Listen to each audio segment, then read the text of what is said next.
할렐루야, 반갑습니다. 우리 다 함께 우리 이 시간 마음 모아 기도하기 원합니다. 예배 가운데 하나님 경외하는 마음을 부어주시고 목마른 사슴처럼 주님을 찾고 구하는 예배자로 세워줄 수 있도록 기도하시고 예배의 모든 순서마다 향기로운 제사가 될 수 있도록 우리 함께 예배를 위해서 주의 이름 한번 크게 외치며 기도하며 나가겠습니다. 주여! 전능하신 하나님 아버지, 저희 모두가 목마른 사슴이 신의 물을 찾기에 갈급한 것 같이 오직 주님만을 시간 간절히 찾고 구하는 예배자로 세워지게 도와주시옵소서.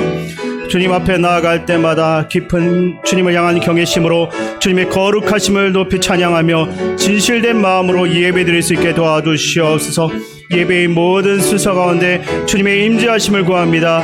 찬양과 기도와 말씀 선포의 그 모든 시간들이 주님 앞에 향기로운 제사가 되게 하시고 우리 예배를 통해 오직 주님만 영광 받을 수 있게 도와주시옵소서. 우리를 주님의 은혜의 통로로 사용해 주시고 우리가 받은 그 은혜와 사랑을 주변에 나누며 주님의 빛과 소금의 역할을 우리가 감당해 나갈 수 있게 도와주시옵소서.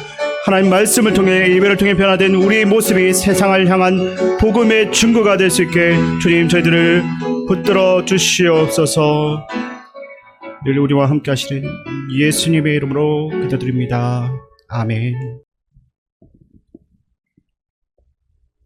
우리의 모든 죄악과 부정적인 것들을 예수 그리스도의 피로 씻어 주시어 그 보혈의 능력으로 오늘도 우리를 살아갈 수 있음에 감사와 영광을 올려드립니다.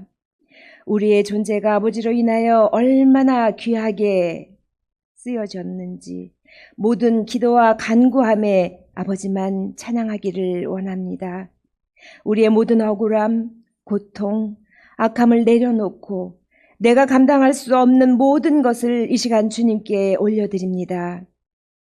나는 부족하오니 주님이 강함으로 함께 하시고 채워주시기를 기도드립니다.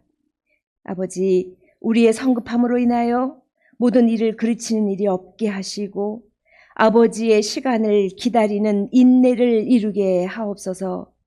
아버지, 우리 시민재단을 특별히 사랑하시어서 62주년 창립을 맞이하게 하시니 감사합니다.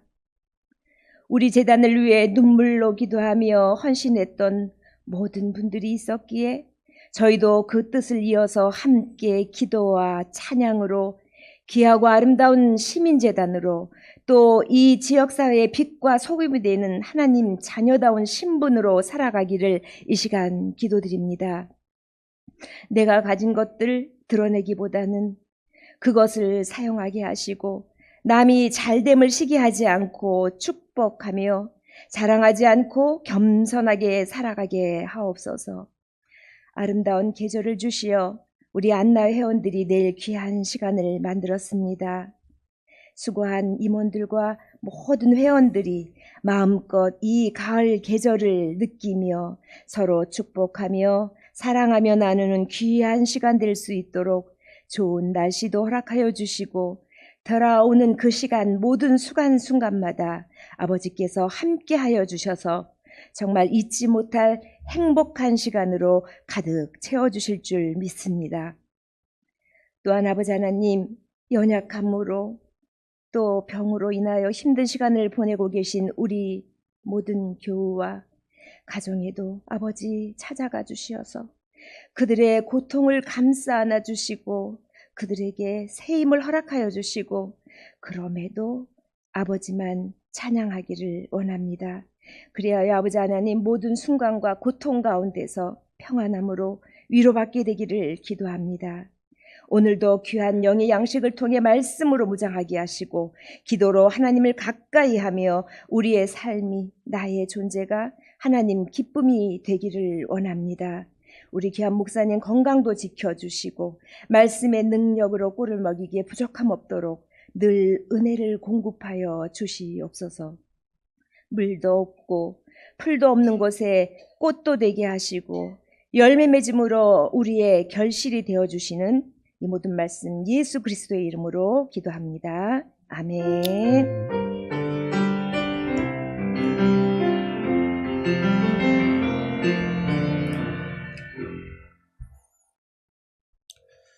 하나님께서 오늘 우리에게 주시는 말씀은 갈라디아서 1장 11절에서 24절입니다.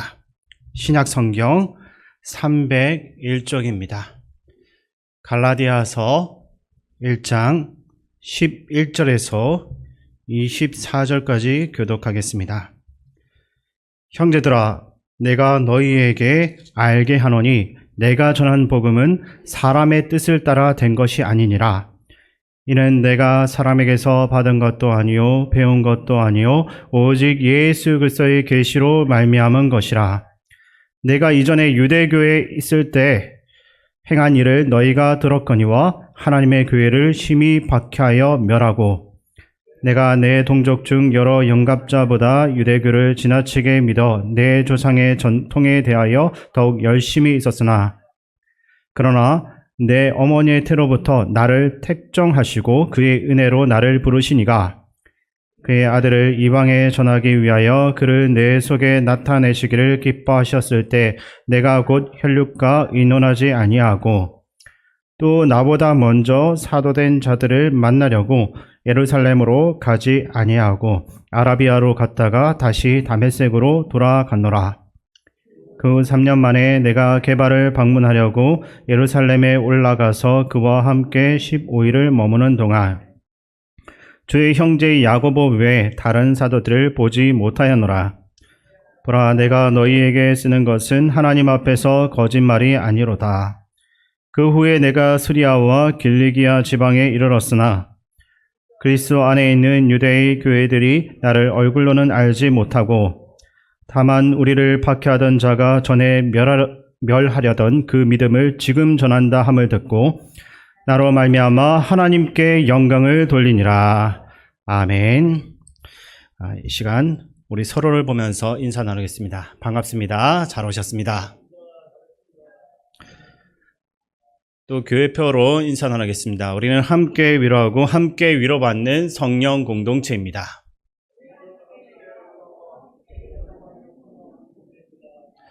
한 번만 더 인사 나누겠습니다. 다 잘 될 것입니다. 네. 갈라디아서는 바울에 의해서 가장 먼저 복음이 전파된 갈라디아 지방의 교회들에게 보낸 편지라고 할 수 있습니다. 이때 바울은 자신의 사도권에 대한 의혹과 여러 의혹들과 싸우고 있었는데, 그를 괴롭히던 주된 비판은 그가 가짜 사도다라는 것입니다.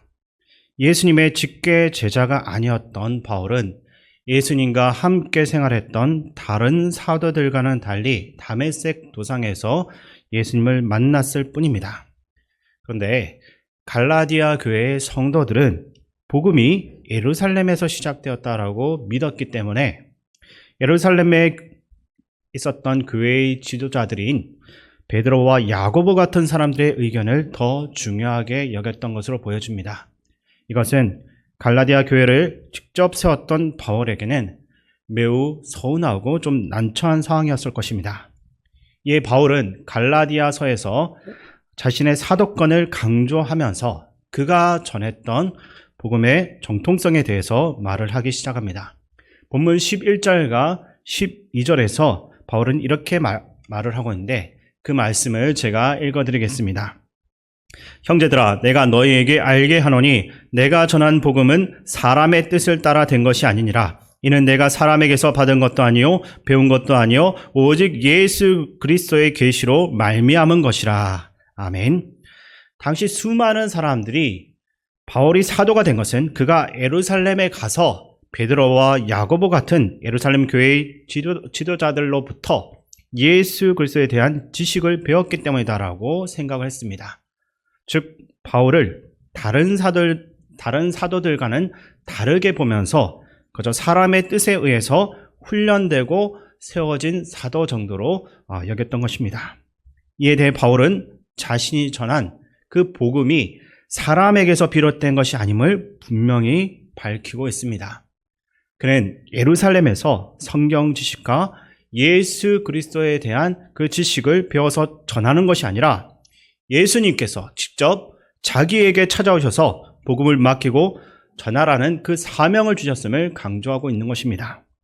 이 사건은 사도행전 9장에 기록되어져 있는데 여기서 주님은 아나니아에게 바울에 대해서도 말씀하십니다. 사도행전 9장 15절과 16절 말씀 제가 읽어드리겠습니다. 주께서 이르시되 가라, 이 사람은 내 이름을 이방인과 임금들과 이스라엘 자손들에게 전하기 위하여 택한 나의 그릇이라. 그가 내 이름을 위하여 얼마나 고난을 받아야 할 것을 내가 그에게 보이리라 하시니. 아멘. 예수님께서는 다메섹으로 가던 그 바울 앞에 강한 빛으로 나타나셨고 그 빛으로 인해 바울은 한순간에 시력을 잃어버리게 됩니다. 이때 바울은 사울아 사울아 왜 나를 박해하느냐라는 음성을 듣게 됐고 주여 누구십니까? 라고 물었을 때 그때 나는 내가 박해하는 예수다라는 음성을 듣게 됩니다. 이 사건 이후에 주께서는 아나니아를 찾아오셔서 말씀하셨는데 대화 중에 아나니아는 사울은 성도들에게 피해를 주는 사람이고 믿는 사람들을 잡아갈 권한을 가지고 지금 여기에 와 있습니다 라고 두려워하는 모습을 보이고 있습니다. 그러나 예수님께서는 그는 내 이름을 온 세상 사람 앞에 전할 내가 선택한 내 그릇이다 라고 명확하게 선언하고 있는 것입니다. 이 사건들은 바울이 예수님을 찾은 것이 아니라 예수님께서 바울을 먼저 찾아오셨음을 분명히 보여주고 있습니다. 또한 바울은 가말리엘이라는 사람에게 율법을 배웠던 것과는 달리 베드로나 야고보와 같은 사도들에게 복음을 배운 것이 아니라 예수님으로부터 직접 계시를 받은 것입니다. 이것은 앞서 언급이 된 아나니아와 예수님과의 그 대화를 통해서도 우리가 발견할 수 있는 것입니다. 사도 아포스톨로스라고 하는 이 단어는 보냄을 받은 자라는 의미입니다. 주님이 바울을 찾아오셔서 부르시고 복음을 주셨으며 땅끝까지 이르러서 증인이 되라라고 보내셨습니다. 이를 통해서 바울은 자신이 사도로서 전혀 부족함이 없다라는 것을 강력하게 주장할 수 있는 것입니다. 그럼에도 불구하고 갈라디아 교회가 바울의 사도권을 의심하는 이유를 생각을 해 보아야 합니다. 바울로 인해서 예수님을 알게 된 교회임에도 불구하고 그들은 바울의 마음을 여전히 매우 어렵게 만들었습니다. 이것은 은혜를 저버리는 행동으로 우리에게도 깊은 성찰을 요구할 수 있는 것입니다. 갈라디아 교회 성도들이 바울이 가졌던 그 사도권을 의심했던 주된 이유는 바울이 자격 미달인 지도자로서 보여졌기 때문입니다. 다른 사도들과 달리 바울은 예수님과 직접 동행한 경험이 없었고 그들이 보기에 단지 누군가에게 전해 들었던 어떤 이야기를 전달하는 사람으로서 보여졌을 것입니다. 이러한 문제는 갈라디아 교회에서 시작되어서 고린도 교회까지도 확산되게 됩니다. 고린도후서는 눈물의 편지로도 알려져 있는데 그 주된 내용이 바울에 대한 오해와 그의 사도권에 대한 변호라고 할 수 있는 것입니다. 세번역 성서로 보게 되면 바울은 고린도후서 3장 5절에서 우리의 자격은 하나님에게서 납니다라고 강조를 하면서 자신의 사도직이 하나님으로부터 온 것임을 알려주고 있는 것입니다. 이러한 대우는 예수님도 비슷하게 겪었던 일입니다. 바리새인들과 서기관들은 예수님께 당신은 무슨 권한으로 이런 일을 하십니까? 라고 물으면서 그의 권위를 의심했던 것입니다. 우리는 학이나 공식적인 인증을 통해서만 사람의 그 자질을 판단하려고 할 때가 많습니다. 그러나 때로는 자격증이 그 사람의 실제 능력이나 자질을 완전히 보장하지는 않습니다. 교회 내에서도 이런 자격증, 라이센스 개념이 적용되는 경우들이 종종 있는데 예를 들어서 교육부서까지 포함한 모든 설교를 전도사나 목사의 전유물로서만 여기는 경향이 있는 것 같습니다. 우리 교회는 그런 거는 좀 덜한 것 같은데 어쨌든 이러한 고정관념에서 벗어나서 하나님이 주신 각자의 은사와 능력을 인정하고 활용을 해야 합니다. 물론 성경의 일부 본문들은 전문적인 신학 훈련이 없이 해석을 했을 경우에 주관적이거나 왜곡된 해석이 될 수는 있습니다. 그러나 우리는 단순히 형식적인 자격이나 학문적인 배경보다는 개인의 실제적인 영적 분별력과 무엇보다도 하나님께서 주신 그 소명에 더 큰 비중을 두어야 될 것입니다. 제가 군 전역을 하고 나서 25살 나이에 처음 사역했던 곳이 경남 진해에 있는 바닷가 마을의 한 교회였습니다. 거기도 호주 선교사님이 개척했던 교회인데 개척한 이후로 100년 이상 이어져 온 역사가 깊은 교회였습니다. 그곳에서 저는 파트 전도사로서 유치부와 아동부, 청소년부서, 새 교육부서를 담당했고 또 조선소 근처이다 보니까 외국인들도 많아가지고 외국인들 대상으로 한글 교실도 맡아서 했었습니다. 교회는 주일에 8시와 11시에 두 번의 예배를 드리고 저녁에 또 장면 예배를 드렸습니다. 그리고 9시에는 아동부와 유치부가 동시에 각각의 부서실에서 예배를 드렸고 점심을 먹고 난 오후 1시에는 청소년부 예배가 있었습니다. 가장 큰 어려움은 아동부와 유치부 예배 시간이 겹치는 것입니다. 첫 주를 제외하고는 연합 예배를 드리지 않기 때문에 저는 아동부 설교를 마치자마자 유치부로 곧장 달려가서 설교를 해야만 했습니다. 때로는 아동부 설교가 조금만 길어져도 유치부 선생님들 중에 한 분이 오셔가지고 아주 불꽃 같은 눈으로 저를 노려보시면서 재촉할 때가 많았습니다. 이러한 상황으로 인해서 설교와 예배에 집중하지 못하고 허둥지둥 진행하는 날이 더 많아져서 어떻게 하는 게 좋을지 고민을 했었습니다. 그것에 대해서 좀 고민하다가 해결적으로 정규교육부서 모임을 가졌을 때 다음과 같은 방안을 좀 제가 제안을 해봤는데 한 주는 제가 아동부 설교를 맡고 또 유치부 부장 선생님이 유치부 설교를 담당하며 그 다음 주에는 반대로 아동부 부장님이 아동부 설교를 맡고 제가 유치부 설교를 하러 가는 것입니다. 그러나 돌아온 반응은 설교는 신학을 공부한 전도사님이나 목사님이 해야 하는데 어떻게 평신도가 설교를 할 수 있습니까? 라는 것이었습니다. 우리는 성경이 가르치는 만인 제사장직의 원리를 이론적으로는 수용을 하면서도 실제 교회 현장에서는 여전히 엄격한 계층 구조에 얽매여 있을 때가 많은 것입니다. 이것은 성도 개개인의 은사와 사역의 가치를 제한하는 결과를 가져올 수도 있습니다. 특별히 다음 세대를 위한 목회자를 세우지 못하는 상황이 온다라고 한다면 과연 이러한 계층적인 사고로 인해서 예배마저 다음 세대의 그 예배마저 중단해야 하는가라는 심각한 고민을 할 수밖에 없는 것입니다. 이것은 우리가 얼마나 제도와 형식에 매여 있는지 그리고 모든 성도가 그리스도의 제사장으로서 지닌 본연의 그 사명을 얼마나 잊어버리고 있는지를 보여주는 중요한 모습이라 할 수 있습니다. 어쨌든 우리는 언제부터인가 특정 자격증이 있어야지만 사역을 할 수 있다라고 생각하며 스스로 복음 전파에 한계를 두고 있습니다. 이러한 태도로는 복음이 온전히 전해질 수가 없는 것입니다. 우리는 형식적인 자격보다는 각자에게 주신 은사와 소명을 인정하고 모든 믿는 자들이 복음 전파에 참여할 수 있도록 해야 하는 것입니다.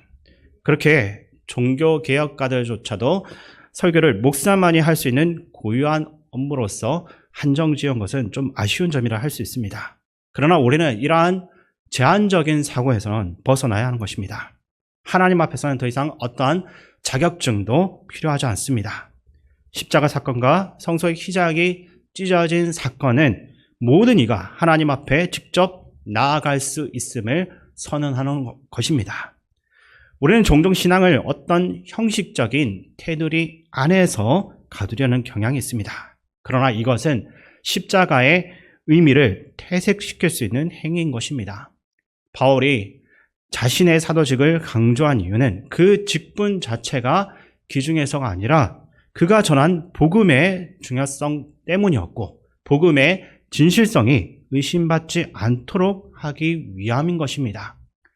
성경의 많은 선지자들은 공식적인 종교 교육을 받지는 않았습니다.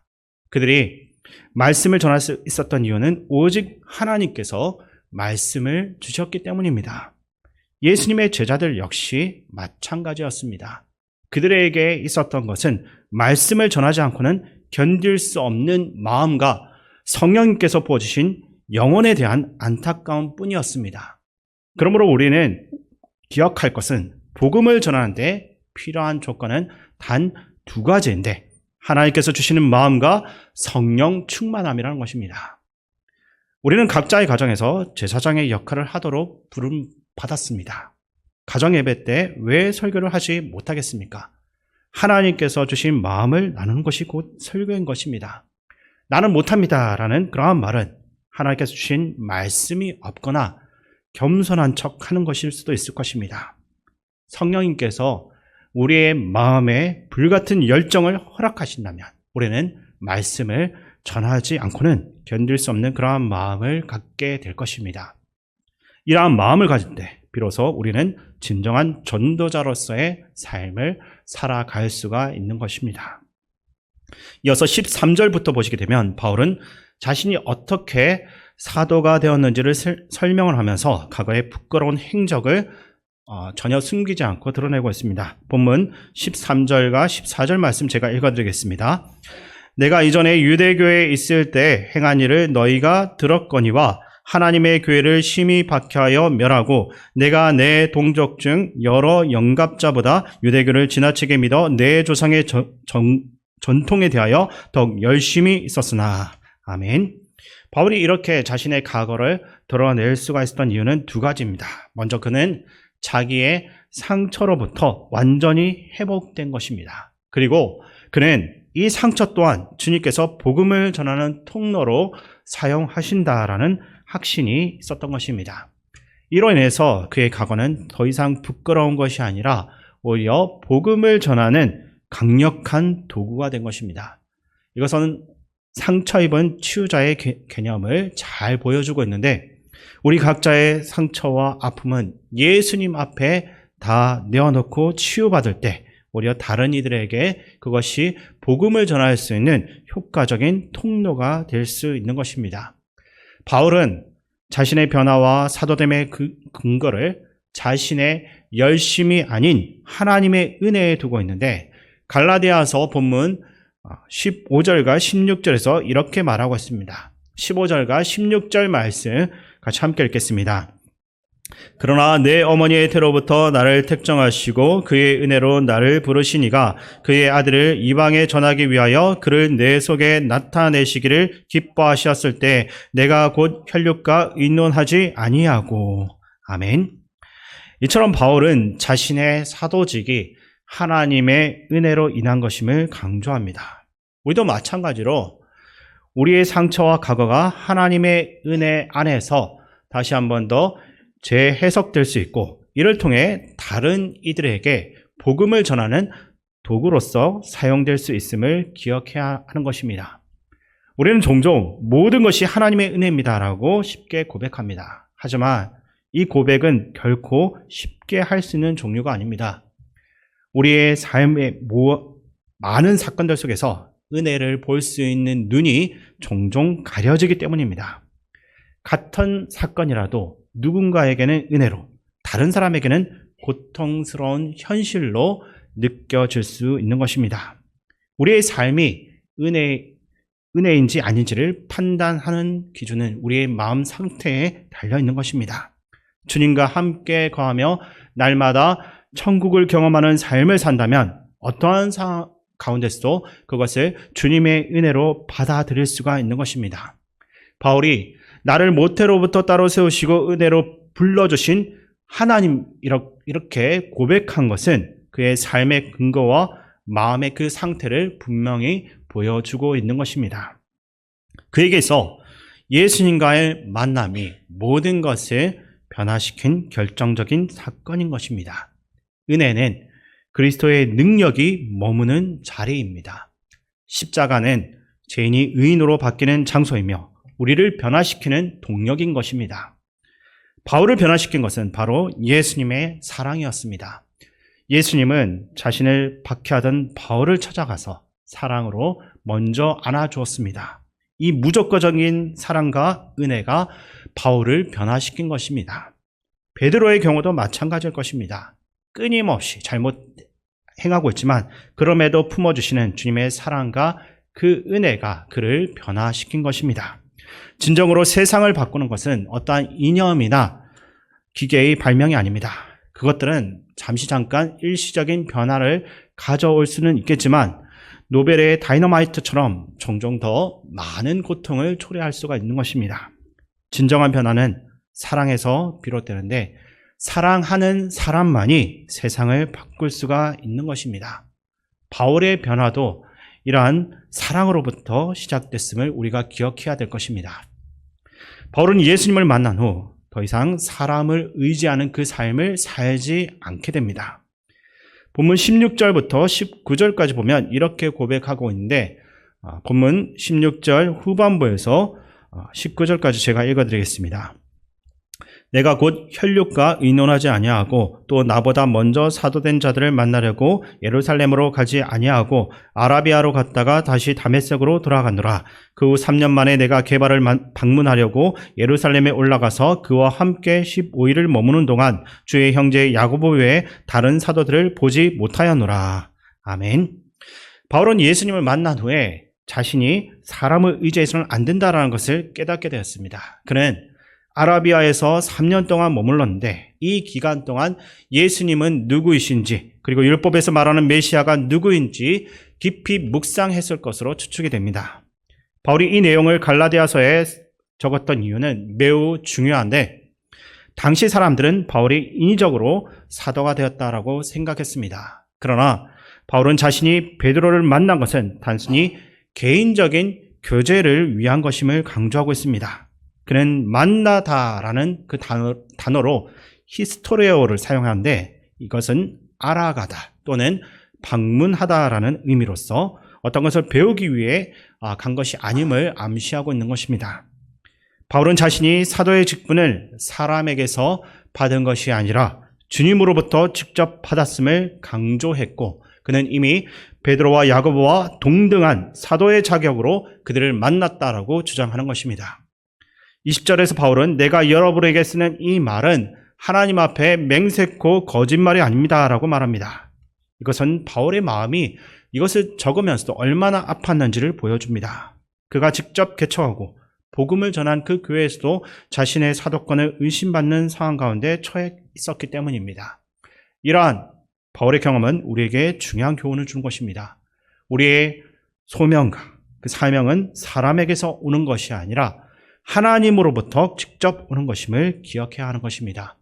또한 우리가 다른 이들을 위해 헌신하고 섬길 때 그들의 인정이나 그 감사를 기대하기보다는 오직 하나님만 바라보며 하나님께만 충실해야 함을 다시 한 번 더 생각하게 하는 것입니다. 마지막으로 본문 21절에서 24절 말씀 제가 읽어드리겠습니다. 그 후에 내가 수리아와 길리기아 지방에 이르렀으나 그리스도 안에 있는 유대의 교회들이 나를 얼굴로는 알지 못하고 다만 우리를 박해하던 자가 전에 멸하려던 그 믿음을 지금 전한다 함을 듣고 나로 말미암아 하나님께 영광을 돌리느냐.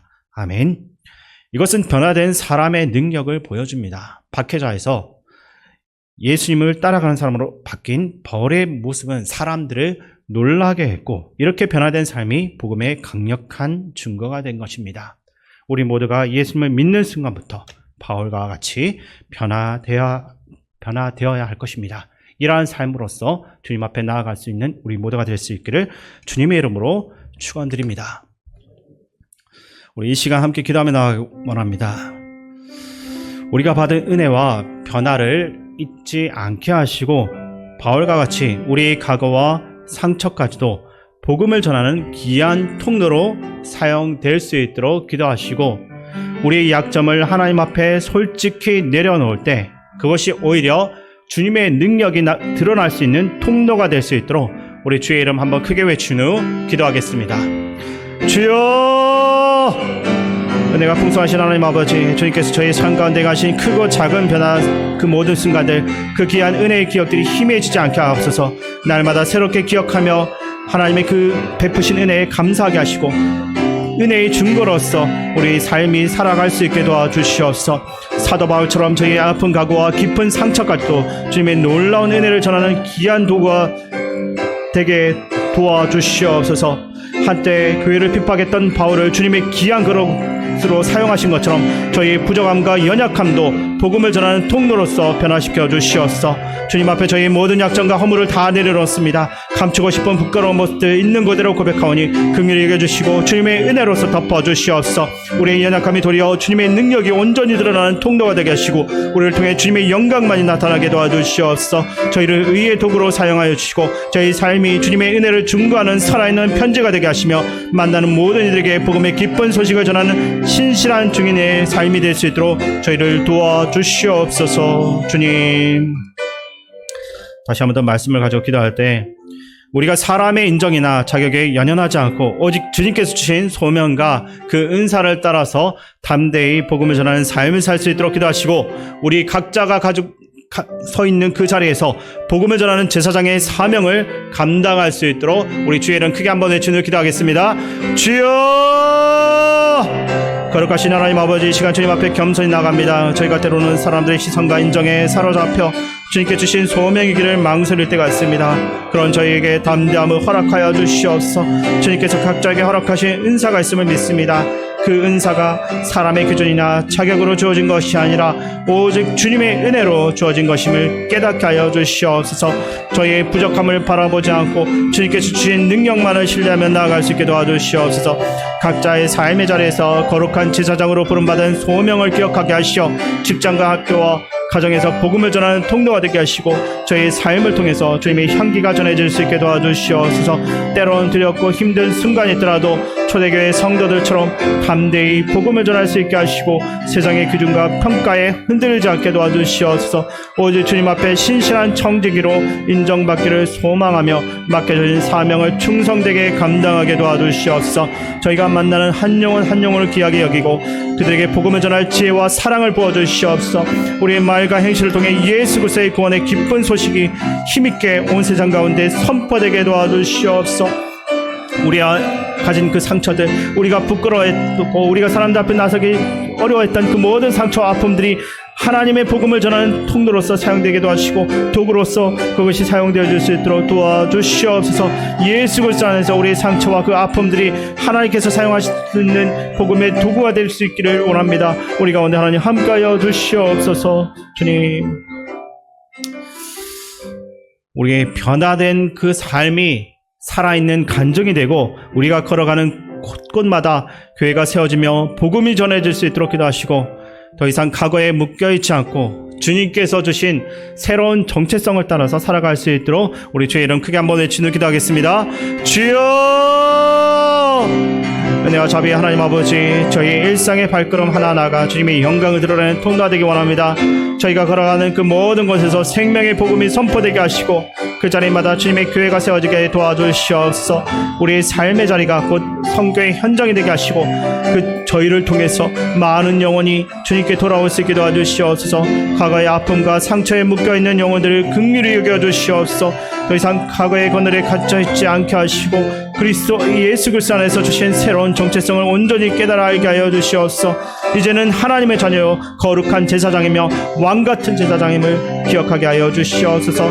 주님께서 우리 안에 행하신 변화의 그 역사를 담대히 선포하며 증거하는 삶을 살게 하여 주시옵소서. 우리 일상적인 만남 속에서도 주님의 은혜를 자유롭게 나누며 복음의 능력을 전하는 통로가 되게 하시며 우리의 삶이 그리스도의 향기를 전하는 아름다운 편지가 되게 하시고 저희를 보는 이들이 주님의 영광을 보고 그 입술을 열어 찬양할 수 있게 도와주시옵소서. 우리의 삶이 온전히 하나님을 드러내는 그러한 삶으로서 사용될 수 있도록 도와주시옵소서. 주님, 함께하여 주옵소서. 이 시간 우리 교회 안에 있는 분들을 위해서 기도하기 원하는데 교회 안에 많은 어르신들과 한우들 있습니다. 특별히 박지원 권사님, 임경순 집사님, 단일구집 마사역교 성도님, 송정규 성도님, 김현진 권사님, 그리고 사랑하는 가족 떠나보내고 슬픔 가운데 있는 신매 권사님 등 그 외 여러 모양으로 어려운 가운데 있는 연약한 분들과 연로하신 언들을 우리가 생각하면서 주님께 간구하며 함께 기도하겠습니다. 하나님 아버지, 이 시간 오늘도 주님 은혜 안에서 우리를 불러주시면 감사드립니다. 특별히 이 시간 우리 교회 안에 있는 많은 어르신들과 하나들 주님 앞에 맡겨드립니다. 박지원 권사님, 임경순 집사님, 단일구집 마사역교 성도님, 성정교 성도님, 김현진 권사님, 그 몸과 마음을 주님께서 친히 만져주시고 치유해 주시옵소서. 그들의 그 아픔과 고통들을 하나님께서 들어주시고 주님의 위로와 평안이 그들 마음에 가득 채워질 수 있게 도와주시옵소서.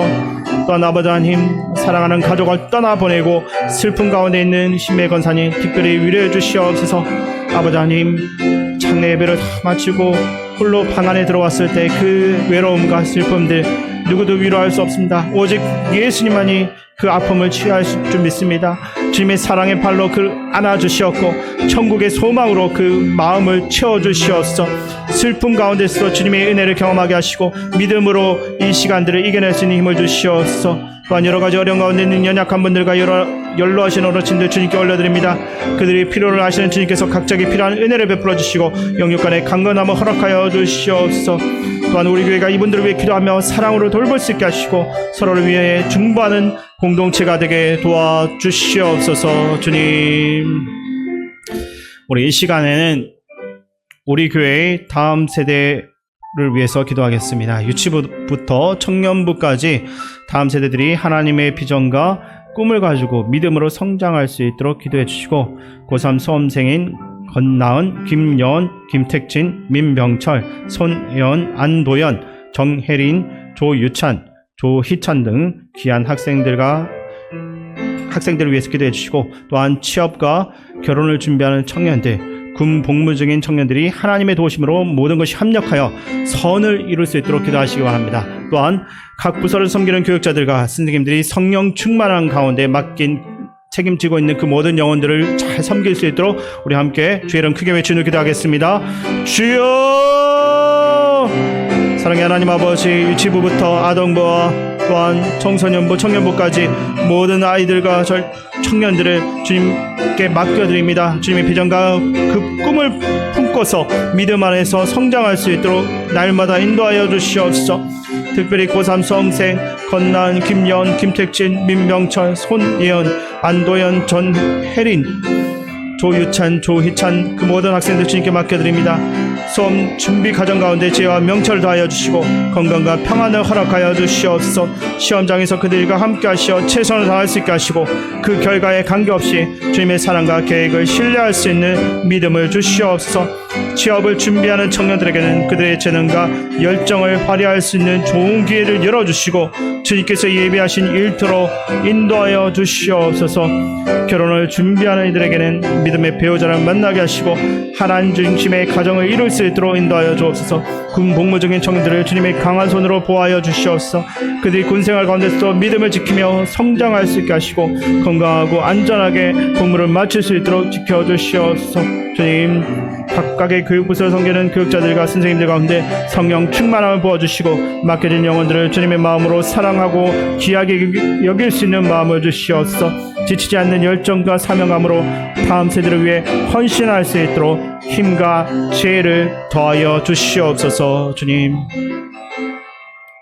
우리 이 시간 또한 우리나라의 정치, 경제와 다양한 여러 문제들을 위해서 그리고 북한 위해서 함께 기도하겠습니다. 우리 함께 마음 모아서 주의 이름 크게 외치는 기도하겠습니다. 주여!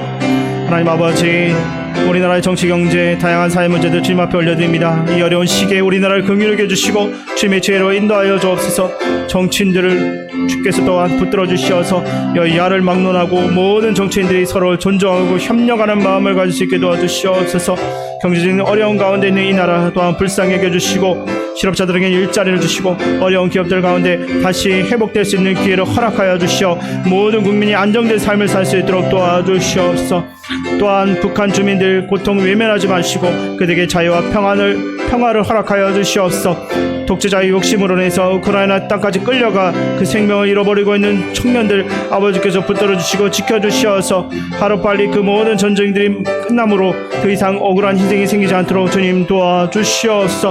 무엇보다도 북한 땅 안에서 죄의 복음을 전하기 위해서 온 힘을 다하고 있는 지하교회 교인들 우리 형제자매들 아버지께서 붙들어 주시고 지켜주시어서 죽음 앞에서도 두려워하지 않고 담대하게 끝까지 복음 전할 수 있도록 그들을 지켜주시고 보호하여 주시옵소서. 그들을 통하여서 다시 한번 더 북한 교회가 재건되게 도와주시고 그들을 위해 우리 한국교회도 기도하며 준비해 나갈 복음적인 평화 통일을 위해서 준비해 나갈 수 있도록 주님 도와주시옵소서. 주님,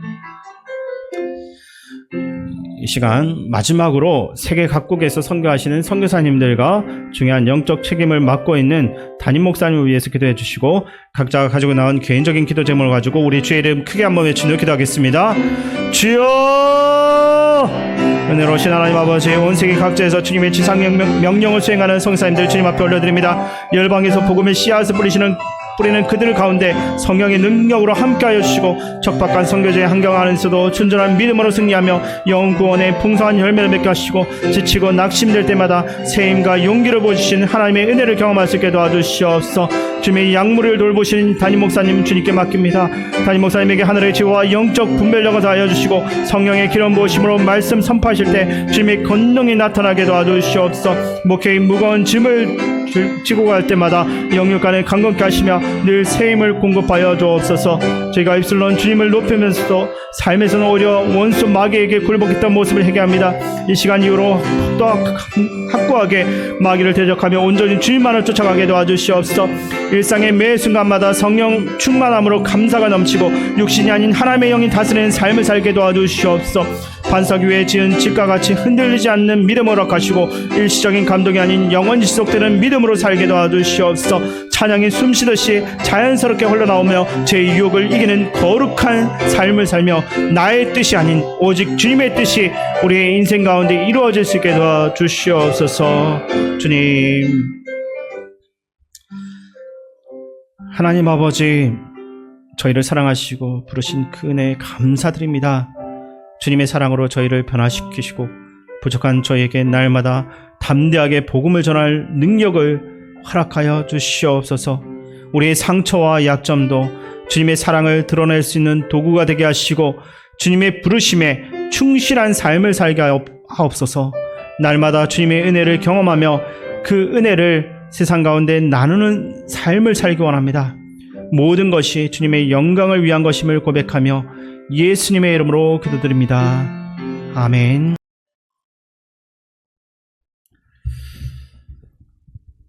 교회 소식을 말씀드리겠습니다. 오늘 수요 기도회 이후에 우리 구역장 권찰 모임이 있습니다. 내일 오전 10시 30분에 우리 안나 회원들 야유회 갑니다. 위에서 기도해 주시기 바랍니다. 이번 주 금요일이 벌써 이제 11월 1일입니다. 11월이 되는데 우리 월삭 새벽 예배를 또 하나님께 영광 돌리게 됩니다. 10월을 잘 마무리하고 또 새로운 달 11월을 준비하는 그런 시간이 되기를 원합니다. 그리고 금요일 금요 심야 기도회 때 이번 주에는 우리 제2남선교 회원들이 하나님께 또 특성으로 영광 돌리겠습니다. 이번 주 토요일 제31회 북한 선교와 용천 교회 건립을 위한 찬양 합창제가 있습니다. 그동안에 우리 시원 찬양대원들을 중심으로 또 함께 많은 우리 성도들이 참여했는데 잘 또 준비해서 하나님께 영광 돌리는 그런 복된 시간 되기를 바랍니다. 주보에 우리 수험생들 이름이 기록되어 있습니다. 우리 청소년부 소속되어서 신앙생활하는 친구들도 있고, 또 우리 교우들 가정에 속한 우리 자녀들 이름이 있습니다. 함께 기도해 주시면 큰 힘이 될 것 같습니다. 이외에 다른 광고는 주보를 참조해 주시기 바랍니다. 우리 주기도문으로 예배를 마치겠습니다. 하늘에 계신 우리 아버지, 아버지의 이름을 거룩하게 하시며 아버지의 나라가 오게 하시며 아버지의 뜻이 하늘에서와 같이 땅에서도 이루어지게 하소서. 오늘 우리에게 일용할 양식을 주시고 우리가 우리에게 잘못한 사람을 용서하여 준 것 같이 우리 죄를 용서하여 주시고 우리를 시험에 빠지지 않게 하시고 악에서 구하소서. 나라와 권능과 영광이 영원히 아버지의 것입니다. 아멘.